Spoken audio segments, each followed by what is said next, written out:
السلام علیکم ورحمۃ اللہ وبرکاتہ۔ 10ویں جماعت کے طالب علموں کو خیر مقدم ہے ARM اردو ایجوکیشن چینل پر۔ ابھی تک آپ نے اس چینل کو سبسکرائب نہیں کیا تو ضرور سبسکرائب کریں۔ آج ہم لے آئے ہیں آپ کے سامنے ہماری کتاب جان پہچان، جو اردو کی کتاب ہے، اس کا تیسرا یہ ماڈل پیپر ہے۔ 2 ماڈل پیپر اس سے پہلے ہمارے اسی چینل پر اپلوڈ ہو چکا ہے، یہ تیسرا ماڈل پیپر ہے۔ پہلے جو ہوتا ہے ایک سیکشن، اس میں اے سیکشن میں معروضی سوالات ہوں گے جو 1 نمبر کے ہوں گے، آبجیکٹیو سوال ہوں گے جو 1 نمبر کے ہوں گے۔ تو پہلا سوال ہے لفظ مستعار کے معنی ہے، یعنی مستعار کے کیا معنی ہوں گے؟ مہربانی، ادھار، رخصت یا لطافت۔ تو مستعار کے معنی ہوتا ہے ادھار کے۔ دوسرا سوال ہے رگھوپت سنگھ کے کتنے بیٹے تھے؟ 1 2 3 4۔ تو رگھوپت کا 1 بیٹا تھا۔ تیسرا سوال ہے سبق خدا کے نام خط کس زبان کی کہانی کا اردو ترجمہ ہے؟ جاپانی، اسپینی، انگریزی یا اطالوی؟ تو یہ ہے اسپینی زبان کی کہانی کا اردو ترجمہ ہے۔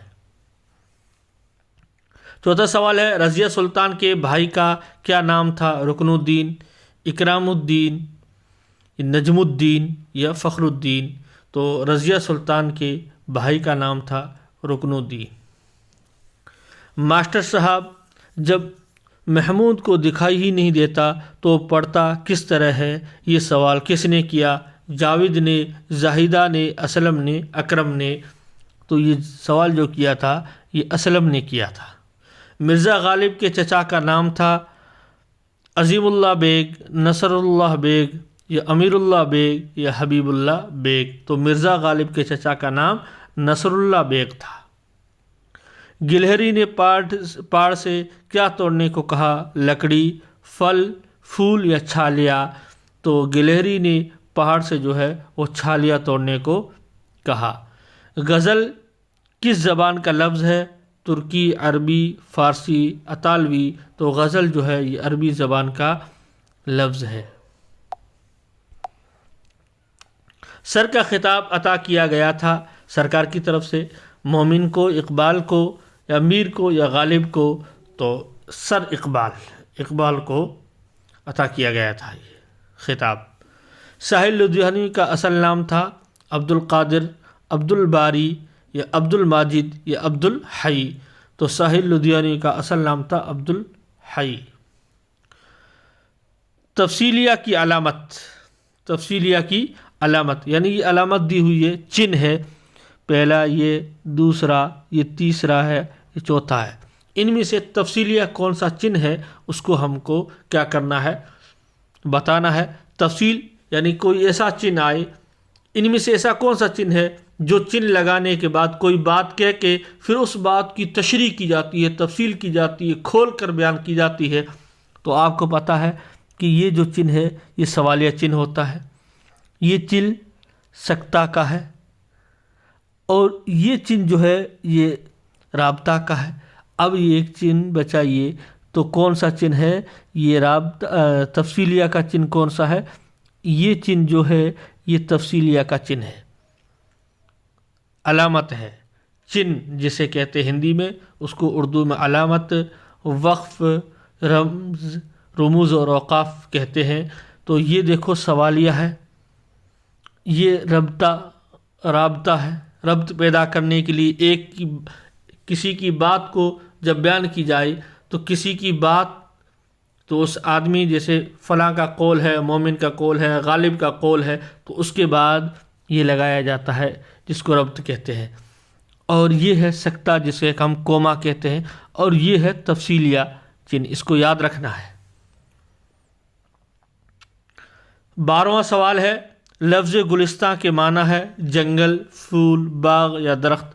تو گلستاں کے معنی ہوتا ہے باغ کے۔ سوال نمبر یہ دوسرا سوال ہے، اس کا پوائنٹ 1 ہے مندرجہ ذیل خالی جگہوں کو پر کیجیے، خالی جگہیں انہیں پر کرنا ہے۔ تو دوسرے سوال کا پہلا پوائنٹ ہے کم روشنی میں نہیں کیا کرنا چاہیے، تو کم روشنی میں نہیں پڑھنا چاہیے۔ رضیہ سلطان دہلی کے بادشاہ کی بیٹی تھی، کون سے بادشاہ؟ التتمش کی بیٹی تھی۔ جو آدمی اپنے کے پکے ہوتے ہیں خدا ہمیشہ ان کی مدد کرتا ہے، جو آدمی اپنے وعدے کے پکے ہوتے ہیں، وعدے آئے گا خالی جگہ میں۔ تعریف اس خدا کی جس نے بنایا، کیا بنایا؟ جہاں بنایا، خون اپنا ہو یا پرایا ہو۔ لفظ مضامین کا واحد لکھیے، یعنی مضامین کا واحد کیا آئے گا؟ مضامین کا واحد مضمون آئے گا۔ سوال نمبر 3، اس کا پوائنٹ نمبر 1 ہے ان کو بے تکلفی سے کیا پریشانی ہوتی ہے، یہ سوال ہے۔ یہ اپنے کتاب کے جو سوال ہوتے ہیں انہی میں سے سوال پوچھے جائیں گے۔ اس تیسرے سوال میں اس کے کئی پوائنٹ ہوں گے، ان میں وہی ہوں گے جو کتاب کے سوال جو کتاب میں آئے ہیں وہ ان میں سے پوچھا جائے گا۔ تو بے تکلفی سے کیا پریشانی ہوتی ہے؟ تو بے تکلف سے کئی طرح کی پریشانیاں ہوتی ہے۔ بے تکلف دوستوں کی وجہ سے بے عزتی ہو جاتی ہے، ذاتی اور مالی نقصان ہوتا ہے۔ بے تکلف دوست کپڑے وغیرہ بھی ادھار لے جاتے ہیں، کھانے کی فرمائش کر دیتے ہیں وغیرہ وغیرہ۔ یہ بے تکلفی سے کیا ہوتی ہے؟ پریشانی ہوتی ہے۔ رگھوپت نے، دوسرا پوائنٹ ہے، رگھوپت نے پہرے دار کی مدد کس طرح کی؟ تو رگھوپت کو جب یہ معلوم ہوا کہ اس کو چھوڑ دینے کی وجہ سے افسر نے اس سپاہی کو گرفتار کر لیا، تو وہ سپاہی کو سزا سے بچانے کے لیے خود کو کیا کر دیا؟ افسر کے حوالے کر کے اس نے، رگھوپت نے پہرے دار کی کیا کی ہے؟ مدد کی ہے۔ آلودہ پانی کو پینے کے قابل کیسے بنایا جاتا ہے؟ آلودہ جو گدلا ہو جاتا ہے، جو گندا پانی ہو جاتا ہے، اس کو پانی پینے کے قابل کیسے بناتے ہیں؟ تو اس کو پینے کے قابل بنانے کے لیے کیا کیا جاتا ہے؟ اس پانی کو ابالا جاتا ہے، اس میں فٹکری ملائی جاتی ہے، جراثیم مارنے کی دوائی ڈالی جاتی ہے۔ اس طرح گندا اور گدلا پانی جو ہے وہ کیا ہے؟ پینے کے قابل اور اس کے لائق بنایا جاتا ہے۔ ہند آریائی زبانی کون کون سی ہے؟ تو ہند آریائی کون سی ہے؟ ہندی ہے، اردو، بنگالی، مراٹھی، گجراتی ہے، پنجابی، سندھی، آسامی، اڑیا، یہ کیا ہے؟ ہند آریائی زبانی ہے۔ ژالہ باری سے کیا نقصانات ہوئے؟ تو ژالہ باری کی وجہ سے غلے کی کھیتوں کا کیا ہو گیا؟ ستیہ ناش ہو گیا۔ مٹر کی بیلیں اور پودوں کے تازہ پھول ٹوٹ کر بکھر گئے۔ یہ ژالہ باری کے کیا ہوئے؟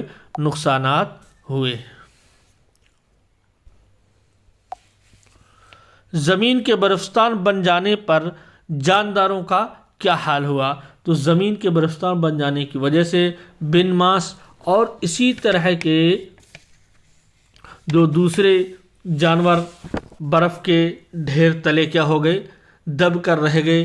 یعنی اس وقت کے جتنے بھی جانور تھے وہ کیا ہو گئے؟ برفستان میں دب کر کیا ہو گئے؟ مر گئے۔ بے چینی کے عالم میں شاعر پر کیا بیت رہی ہے؟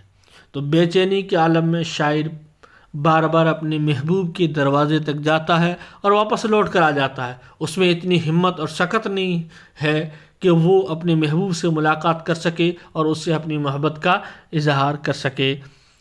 چڑیا خدا کی تسبیح کس طرح کرتی ہے؟ تو اس میں اسماعیل میٹھی نے جو کہا ہے کس طرح کرتی ہے، تو خدا نے چڑیوں کو ان کا تسبیح خواں کس طرح بنایا کہ پاکی کیسے بیان کرتی ہے؟ تو شاعر کے مطابق وہ چہکتے پرندے جو ہے وہ خدا کی حمد و ثنا بیان کرتے ہیں۔ پرندے صبح شام خدا تعالی کی تعریف کرتے رہتے ہیں، اس لیے شاعر نے کیا کہا ہے؟ چڑیوں کو خدا کا تسبیح خواں کہا ہے۔ علامہ اقبال کی کسی ایک نظم کا نام لکھیے۔ تو بچے کی دعا جو ہے یہ علامہ اقبال کے ایک مشہور نظم ہے۔ تلخیاں کس کی شاعری کا پہلا مجموعہ ہے؟ تو تلخیاں جو ہے یہ سہیل لدھیانوی کی شاعری کا پہلا مجموعہ ہے۔ درخواست کے اجزائے ترکیبی لکھیے۔ درخواست عرضی جو ہے اس کے اجزائے ترکیبی لکھنے ہیں. تو درخواست کے کیا اجزاء؟ سب سے پہلے کیا ہوتا ہے؟ القاب، لقب دیے جاتے ہیں، محترم، جناب، والا، یہ القاب دیے جاتے ہیں. اس کے بعد موضوع لکھا جاتا ہے کہ کس کے لیے درخواست لکھی جا رہی ہے، برائے چھٹی کے لیے یا برائے شرکت شادی کے لیے، یعنی کس کے لیے لکھی جا رہی ہے وہ موضوع لکھا جاتا ہے. اس کے بعد جو نفس مضمون یعنی جس چیز کے لیے لی جا رہی ہے کیوں لکھی جا رہی ہے اس کو بیان کیا جاتا ہے.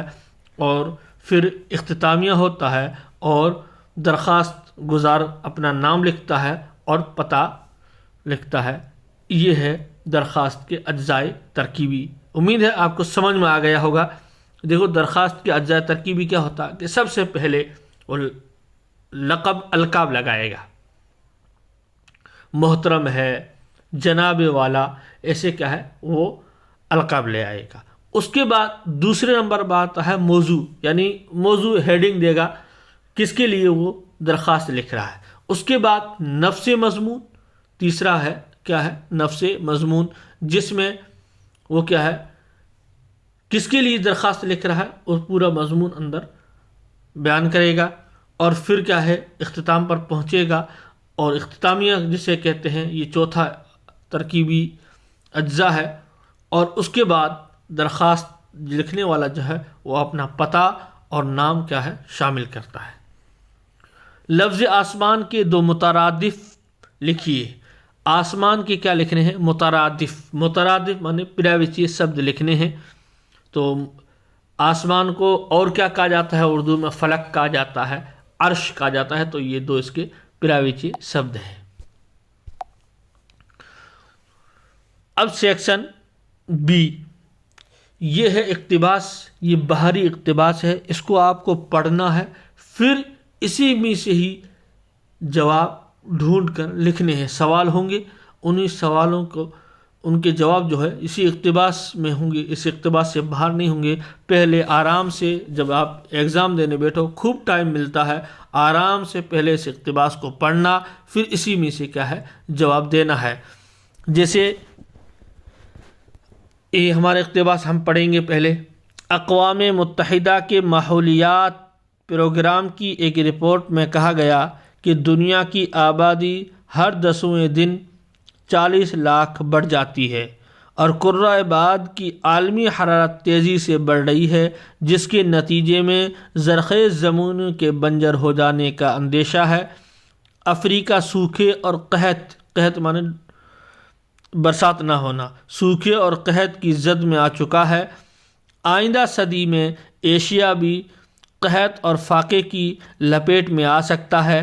باہر ماحولیات مسٹراز کی رپورٹ کے مطابق عالمی حرارت کے باعث سمندری سطحیں بھی اوپر اٹھ سکتی ہے، جو کئی ممالک کو زیر آب کر دے گی. اور ماحول کی آلودگی کی وجہ سے نہ صرف عالمی غذائی سلامتی کو اندیشہ ہے بلکہ پوری دنیا کے معاشرے کا استحکام بھی خطرے میں پڑ سکتا ہے.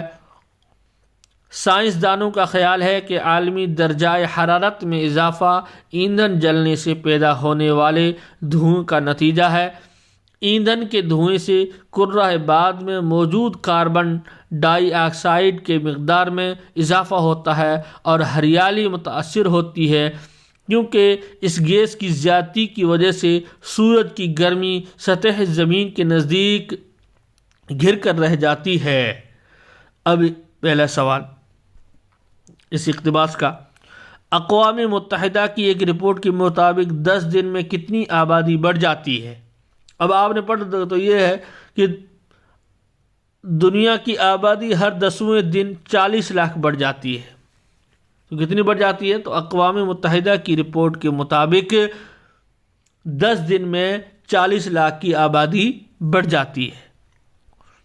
کرۂ بعد کی حرارت کے بڑھنے سے کیا خطرہ درپیش آ سکتا ہے؟ تو کرۂ بعد کی عالمی حرارت تیزی سے بڑھ رہی ہے، جس کے نتیجے میں زرخیز زمین کے بنجر ہونے کا اندیشہ ہے. یہ ہے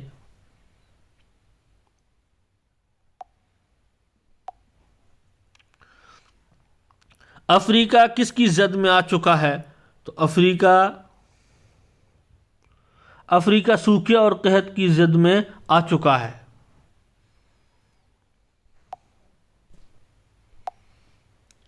عالمی حرارت کے باعث سمندری سطح بھی اوپر اٹھ سکتی ہے، یہ کس نے کہا ہے؟ تو یہ آپ اقتباس کو ہم دیکھیں گے۔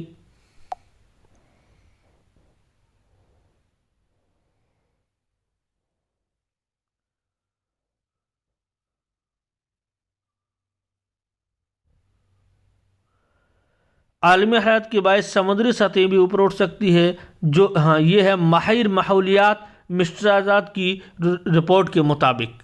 عالمی حرارت کے باعث سمندری سطح بھی اوپر اٹھ سکتی ہے، کس کی ہے؟ ماہر ماحولیات مسٹراز کی رپورٹ کے مطابق۔ آگے مندرجہ ذیل سوالات کے جواباً مختصر لکھیے، 2 نمبر کے ہوں گے۔ ضمیر کسے کہتے ہیں؟ تعریف لکھنی ہے ضمیر کی۔ تو ضمیر آپ کو بتا چکا ہوں کہ ضمیر وہ کلمہ ہے جو کسی اسم خاص کے بدلے بولا جائے، اسے کیا کہتے ہیں؟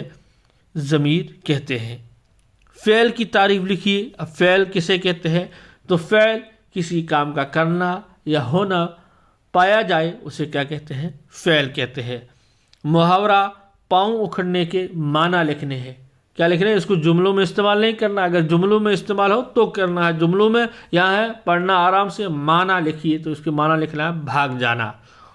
کہاوت آم کے آم گٹھلیوں کے دام کا مطلب لکھیے، تو اس کا مطلب لکھنا ہے یعنی دوہرا فائدہ۔ مندرجہ ذیل الفاظ کی متضاد لکھیے، ولوم شبد لکھنے ہیں۔ جیسے بہادر تو اس کا ولوم آئے گا بزدل، قید تو اس کا ولوم شبد آئے گا متضاد آئے گا آزاد۔ دفتری خطوط کسے کہتے ہیں؟ سوال نمبر 13، دفتری خطوط کسے کہتے ہیں؟ تو دفتری خطوط وہ خطوط جو دفتری کاموں سے متعلق ہوتے ہیں، ان کو دوسرا کیا ہے؟ ہم سرکاری خطوط بھی کہہ سکتے ہیں، جیسے سرکاری نوٹس اور مختلف قسم کے جو درخواستیں ہوتی ہے، جیسے حکم نامہ، پروانہ وغیرہ، یہ سب کیا ہوتے ہیں؟ دفتری خطوط ہوتے ہیں۔ مضمون نویسی کسے کہتے ہیں؟ مضمون نویسی کسے کہتے ہیں؟ مضمون کسے کہتے ہیں؟ تو مضمون کسی واقعہ یا بات یا موضوع سے متعلق اپنے خیالات کو آسان اور اثر انداز میں تسلسل کے ساتھ لگاتار لکھنا کیا کہتا ہے؟ مضمون نویسی کہلاتا ہے۔ عرضی نویسی کسے کہتے ہیں؟ تو عرضی نویسی بھی کیا ہے؟ یہ بھی ایک پیغام، ایک دوسرے کے پیغام پہنچانے کا، میسج پہنچانے کا ایک کیا ہے؟ ذریعہ ہے۔ خط کی طرح عرضی نویسی بھی ایک فن ہے۔ عرضی نویسی کو درخواست نویسی بھی کہتے ہیں۔ آگے ہمارا اقتباس ہے، جسے ہم گنداز کہہ سکتے ہیں ہندی میں۔ یہ اقتباس ہے، یہ ہمارے باہری اقتباس نہیں ہے، بلکہ ہمارے کتاب میں سے ہی لیے گئے ہیں۔ 2 اقتباس ہوں گے، ان میں سے کسی ایک اقتباس کی سیاق و سباق یعنی مصنف اور کتاب کا حوالہ، وہی ہماری جان پہچان کتاب ہے، ہمارے نصاب میں شامل ہے، ہمارے سیلیبس میں شامل ہے۔ اسی سیلیبس میں سے، اسی سیلیبس کی جو کتاب ہے جان پہچان، اسی میں سے اقتباس لیا گیا ہے۔ سبق کا نام اور اس کے مصنف کا حوالہ دینا ہے، یعنی سیاق و سباق کا حوالہ دینا ہے، اور اس کے بعد اسی کو ہی اتارنا ہے۔ یوں سمجھو اسی کو اتار دینا، آپ کو 3 نمبر مل جائیں گے۔ تو جیسے پہلا ہے تجربہ شاہد کا تکلف، بس تکلف پڑھ لیا، آپ سمجھ لو کہ بے تکلفی پارٹ سے لیا گیا ہے، اور اس کے مصنف ہے کنہیا لال کپور۔ تو بس یہ لکھنا ہے کہ یہ اقتباس ہمارے نصاب میں شامل جان پہچان کتاب جو ہے، اس کے پارٹ بے تکلف سے لیا گیا ہے، جس کے مصنف ہے کنہیا لال کپور۔ اور اس کے بعد اس کا حوالہ لکھنا ہے کہ کنہیا لال کپور کہتے ہیں کہ یہ تجربہ شاہد ہے کہ تکلف، وہ تکلف بھی جس کی معراج پہلے آپ ہے، بے تکلف سے بدرجہ اچھا ہے۔ اور فرض کیجیے آپ جہنم کے دروازے پر کھڑے ہیں اور جہنم کا داروغہ آپ سے کہتا ہے، یوں کر کے یہ آپ پورا اتار دینا، آپ کو 3 نمبر مل جائیں گے آرام کے ساتھ۔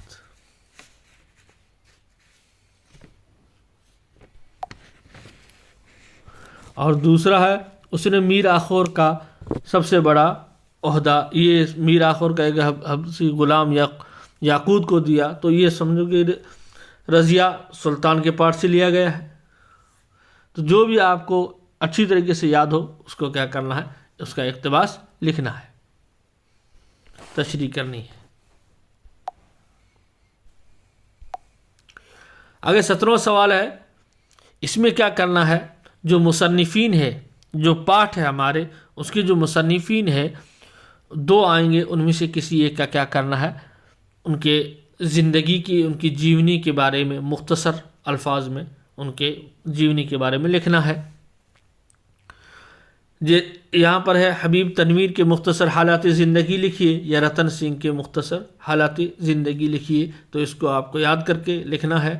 میں ابھی بتانے جاؤں گا تو بہت لمبا ہو جائے گا۔ جیسے حبیب تنویر، اس طرح لکھنا ہے کہ حبیب تنویر کا اصل نام کیا تھا، حبیب احمد خان، اور تنویر کیا کرتے تھے، تخلص کرتے تھے۔ یہ 1923 میں پیدا ہوئے، ادبی اور ثقافت دنیا میں حبیب تنویر کے نام سے جانے جاتے ہیں۔ ناگپور یونیورسٹی سے BA کرنے کے بعد آل انڈیا ریڈیو میں ملازم ہو گئے۔ یوں کر کے اس کے حبیب تنویر، یعنی بہت ہی اردو ڈرامے انہوں نے بھی لکھے، یعنی بہت ہی مشرقی، اور دوسرے ملکوں میں اسٹیج پر بھی ان کے ڈراموں کو پیش کیا گیا ہے۔ اس طریقے سے یہ لکھنا ہے۔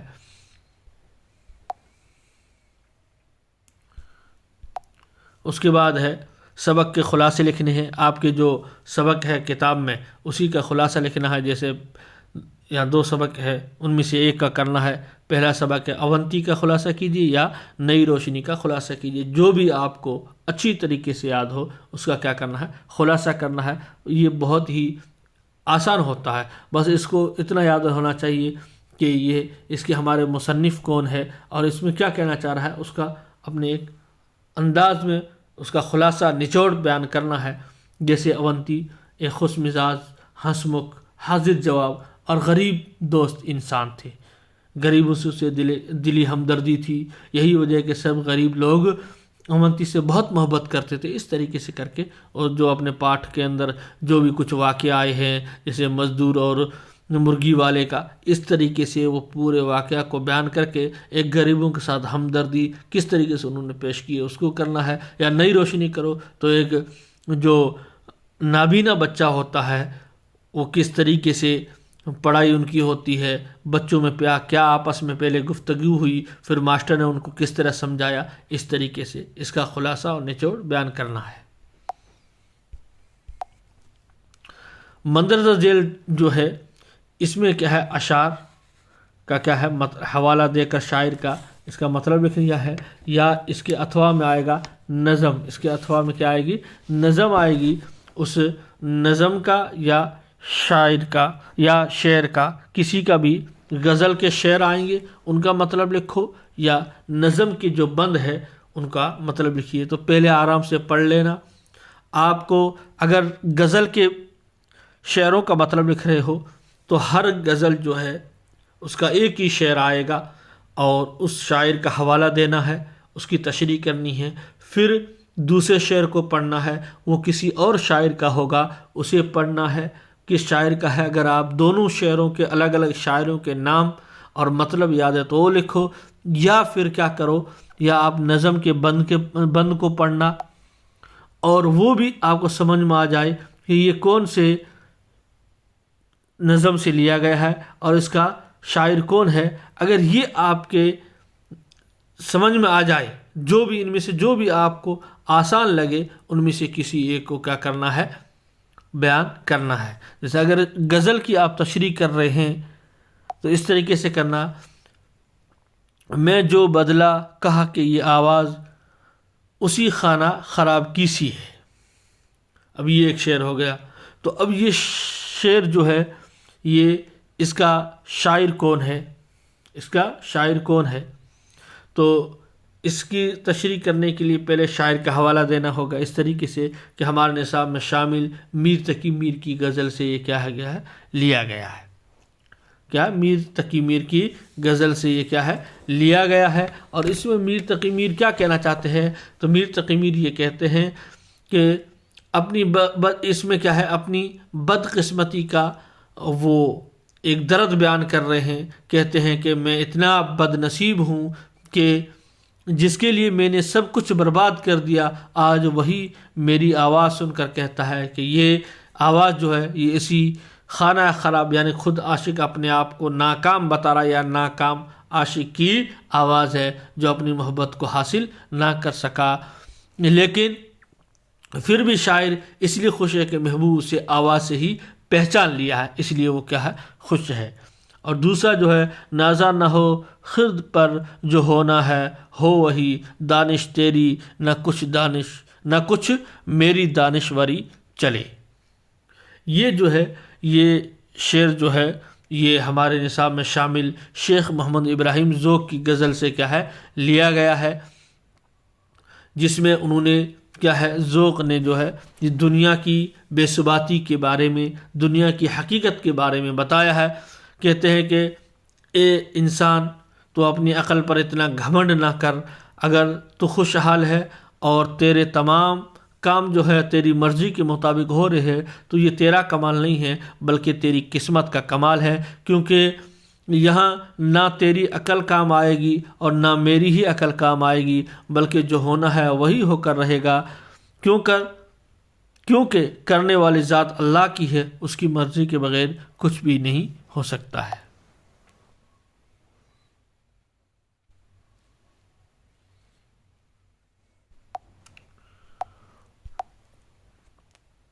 آگے کیا ہے، اب یہ پہلے آئے تھے وہ سبقوں کے جو پارٹس جو تھے، نثر نگار جو تھے، ان مصنفین کے دو مصنف کے حالات زندگی کو بیان کرنے تھے۔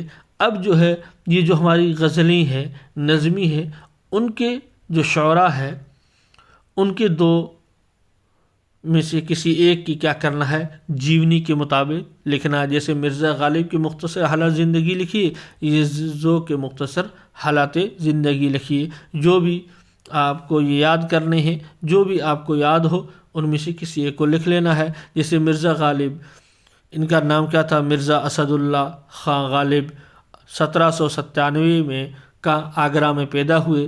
غالب کے والد کا نام عبداللہ بیگ تھا، جو سپاہی شخص تھے۔ کیسا تھا؟ پیشے سے وہ کیا تھا؟ سپاہی تھا۔ غالب جب 5 برس کے تھے تو ان کے والد کیا ہو گئے؟ ایک لڑائی کے دوران کیا ہو گئے؟ شہید ہو گئے۔ اس طرح غالب کے بارے میں لکھنا ہے۔ پھر انہوں نے ان کے چچا نصر اللہ بیگ جو ہے انہوں نے ان کی پرورش کی، اور پھر چھوٹی ہی عمر میں ان کی شادی ہو گئی۔ پھر وہ آگرہ سے دلی میں آئے، دلی میں رہنے لگے۔ اس طریقے سے کیا ہے غالب کے متعلق لکھنا ہے۔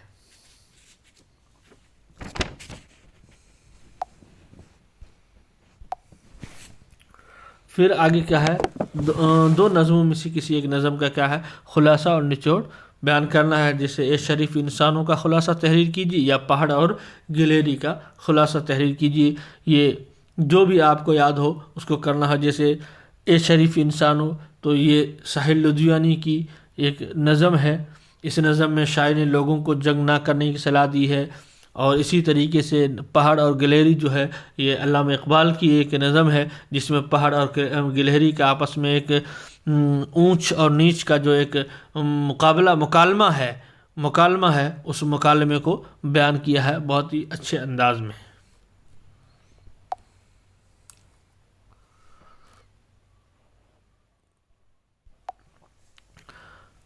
سیکشن ڈی یہ 4 نمبر کا ہے۔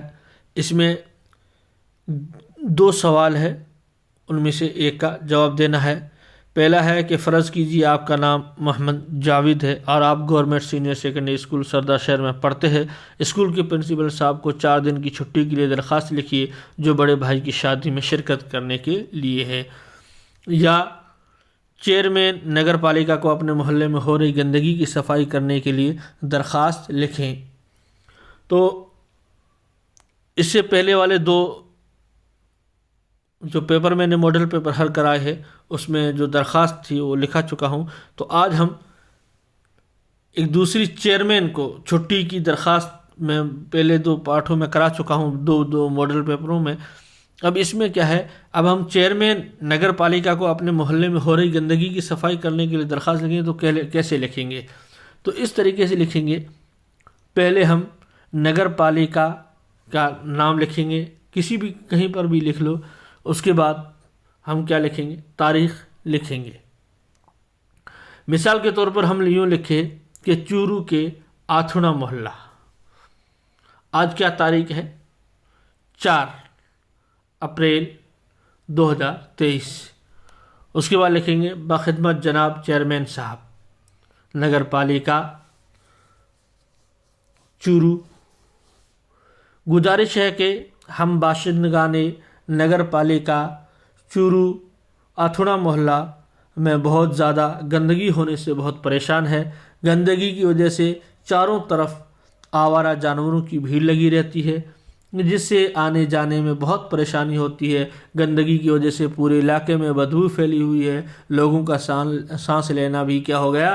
دوبر ہو گیا. بہت پریشانی ہو گئی ہے اور ہوا کے ساتھ بدبو گھروں میں آتی ہے اور بیماری پھیلنے کا کیا ہے؟ خطرہ ہے. اس لیے آپ سے ہماری درخواست ہے صفائی کرنے والے ملازمین سے جلد از جلد نگر پالیکا صفائی کروانے کی مہربانی کریں تاکہ علاقے کے لوگ سکون کی سانس لے سکے. اس لیے ہم آپ کے شکر گزار رہیں گے. اب باشندگان، اب اپنا نام نہیں لکھنا، اب باشندگان یعنی پورے اس محلے کے باشندگان آتھونا محلہ چورو، یہ نیچے لکھنا ہے. بس اس طریقے سے آپ کو کیا لکھنا ہے کہ درخواست لکھنی ہے. آگے جو ہے یہ عنوانات ہے، مضمون ہے. ان مضمون میں سے کسی ایک کی ہمیں کیا کرنی ہے؟ مضمون لکھنا ہے. ہمیں کسی ایک مضمون کو لکھنا ہے. تو یہ 3 ہے: تندرستی، تاج محل، ریل کا سفر. تو تندرستی ہزار نعمت، تاج محل بہت آسان ہے، آپ کو یاد ہوگا. ریل کا سفر بھی ہم لکھ سکتے ہیں. تندرستی ہزار نعمت، اس کے بارے میں اگر آپ کی اجازت ہو تو میں ضرور اس کو تندرستی ہزار نعمت اس کو بتا دوں کہ دنیا میں روپیہ پیسہ ہونا، چاندی، بہت سی قیمتی چیزیں اللہ تعالیٰ نے پیدا کی ہے. آدمی کو ہر وقت ان کی ضرورت ہے اور وہ ہر اس دھن میں رہتا ہے زیادہ سے زیادہ چیزیں اس کے پاس ہو، مزے کی زندگی گزارے. مگر یہ چیزیں اس وقت حاصل ہو سکتی ہے جب وہ تندرست ہو. جب وہ کیا ہونا چاہیے؟ آدمی صحیح ہو، تندرست ہو، صحت مند ہو. اگر انسان تندرست صحت مند نہ ہو، بیمار ہو، تو کتنی بھی دولت، عزت، آشائش سبھی چیزیں بیکار ہو جاتی ہے. اگر انسان تندرست نہیں ہے، بیمار ہے، تو اس کی کوئی چیز کام کی نہیں. اور مال دولت کے ہوتے ہوئے بھی اسے کیا ہوتی ہے؟ خوشی نصیب نہیں ہوتی. حقیقت میں تندرستی اللہ کی بہت بڑی نعمت، ہزار نعمت ہے اللہ کی. تندرستی جو ہے، یہ کہنا بالکل صحیح ہے کہ جہاں تندرستی ہے وہاں سب کچھ ہے اور جہاں تندرستی نہیں ہے وہاں کچھ نہیں ہے. اس لیے سلامتی، تندرستی یہ بہت بڑی چیز ہے، یہی ہونی چاہیے. اس طرح یہ بہت لمبا مضمون ہے، وقت کافی ہو جائے گا. اس لیے مضمون کے لیے میں الگ سے ویڈیو بنا رہا ہوں، اس کو آپ دیکھ لینا تو وہ آپ کے لیے زیادہ بہتر رہے گا. ابھی تک آپ نے اس چینل کو سبسکرائب نہیں کیا تو ضرور سبسکرائب کریں اور شیئر کریں، لائک کریں تاکہ یہ فائدہ جو ہے یہ سب لوگوں کو پہنچ سکے. میری نیت ہی یہی ہے کہ خدمت خلق کرنا، میری وجہ سے کسی کو فائدہ ہو، یہ بہت ہی اچھی بات ہے اور میں اس سے خوش ہوں گا. اس لیے ضرور اس کو آگے شیئر کرنا ہے اور دوسرے لوگوں کو بتانا ہے.